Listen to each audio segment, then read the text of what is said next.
배운 내용 생각하면 쉽지 않은 해봅시다. 세로 1번. 나라 간의 자유로운 이동을 위해서 약속을 한 거죠. 자유무역협정. 가로 5번. 나라와 나라 사이에서 무역의 문제가 생겼을 때 세계 무역 기구에서 해결했었죠. 세로 3번. 수입하는 물건에 부과된 세금, 관세였고요. 그 다음에 세로 2번. 어떤 물건의 재료를 생산하는 곳, 원산지였죠. 가로 4번. 생산지였죠. 그 다음에 가로 6번. 우리나라는 다른 나라와 서로 상호 의존을 하죠. 그 다음에 8번. 경쟁을 하죠. 가로 8번. 경제 교류가 답입니다. 나머지는 출과 수입으로 정할 수 있겠죠. 자, 교과서 144쪽 배운 내용을 정리해 보도록 하겠습니다. 첫 번째, 우리나라 경제체제의 특징. 사람들이 살아가는데 필요한 물건과 편리함을 주는 서비스를 생산하고 분배하며 소비하는 모든 활동을 경제활동이라고 합니다. 가게는 기업의 생산에 참여하는 생산자이자 기업에서 만든 물건을 소비하는 소비자이죠.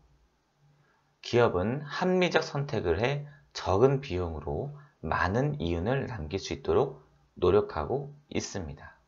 우리나라에서는 자유, 경쟁의 원칙에 따라 물건의 생산과 소비가 자유롭게 이루어지고 있습니다. 두 번째, 우리나라의 경제성장. 1960년대, 70년대에서는 경공업과 중화공업이 크게 발달했고요. 오늘날에는 고도로 발전된 기술이 필요한 생명공학, 우주항공, 로봇공학, 신소재 같은 첨단 산업이 발달하고 있습니다. 경제성장은 의식주를 비롯한 다양한 분야에서 많은 변화를 일으키고 있죠. 경제성장 과정에서 여러 가지 문제점이 발생했고 정부와 기업, 국민은 이를 해결하려고 노력하고 있습니다. 3. 세계 속의 우리나라 경제.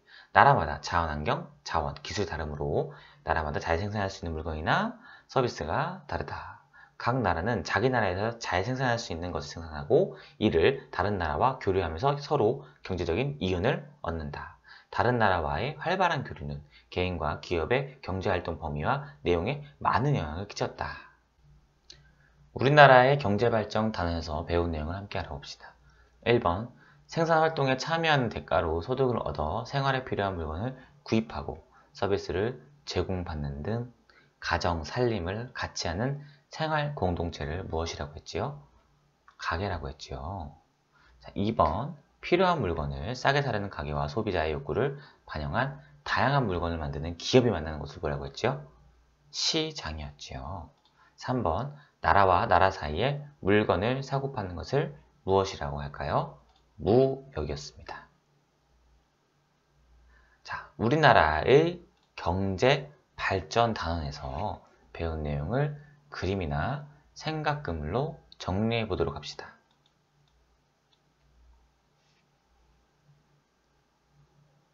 자, 지금까지 배운 내용을 생각하며 주어진 단어 3개 이상을 활용해서 글을 써 봅시다. 경제, 생산, 소비, 자유, 교류. 자, 이것을 이용해서 글을 만들어 보세요. 자, 선생님은 지금 지도를 이렇게 그려서 무엇을 나타내고 싶은 걸까요?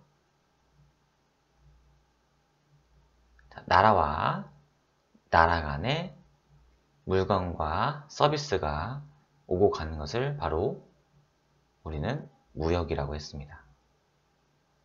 자, 교과서 146쪽 지금까지 배운 내용을 활용해서 빙고 게임을 해봅시다.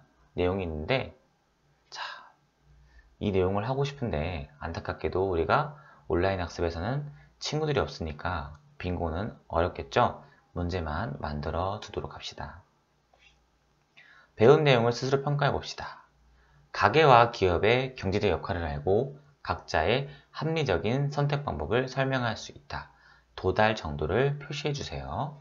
여러 경제활동 사례를 활용해 우리나라 경제체제의 특징을 설명할 수 있다.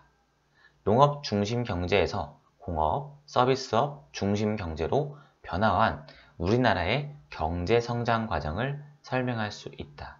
우리나라의 경제가 다른 나라와 서로 의존하며 동시에 경쟁하는 관계에 있음을 알 수 있는 경제 교류 사례를 말할 수 있다. 도달 정도를 보고 별표를 해주기 바랍니다.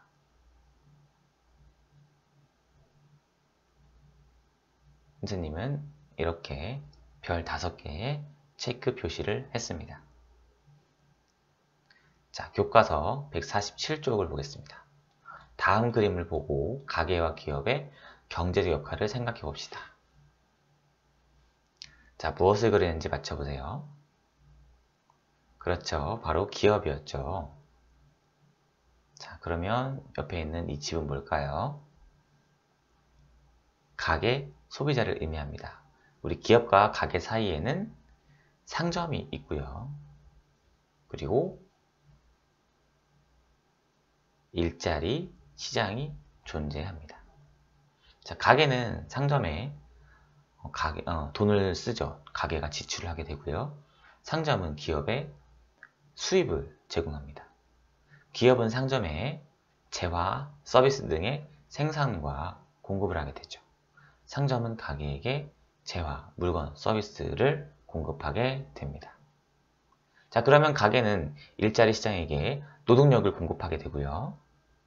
일자리 시장은 기업에게 노동력을 활용할 수 있게 도움을 줍니다.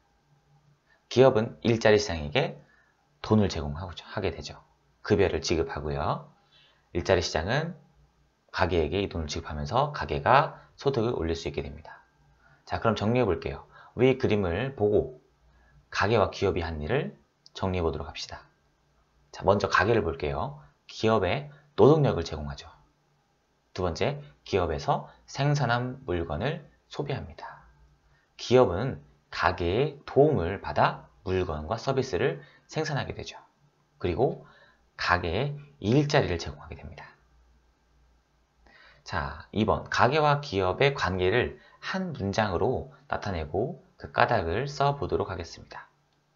가게와 기업은 상호 의존 관계다. 까닭은 가게는 어떻죠? 가게는 기업에게 노동력을 제공하면서도 물건을 소비하는 소비자이기도 합니다. 그렇기 때문에 가게와 기업은 상호작용 관계죠.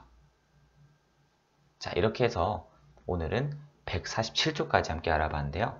다음 시간에는 148쪽과 149쪽을 알아보고 사회 1학기 내용을 모두 마무리하도록 하겠습니다. 자, 그럼 다음 시간에 만나요. 안녕.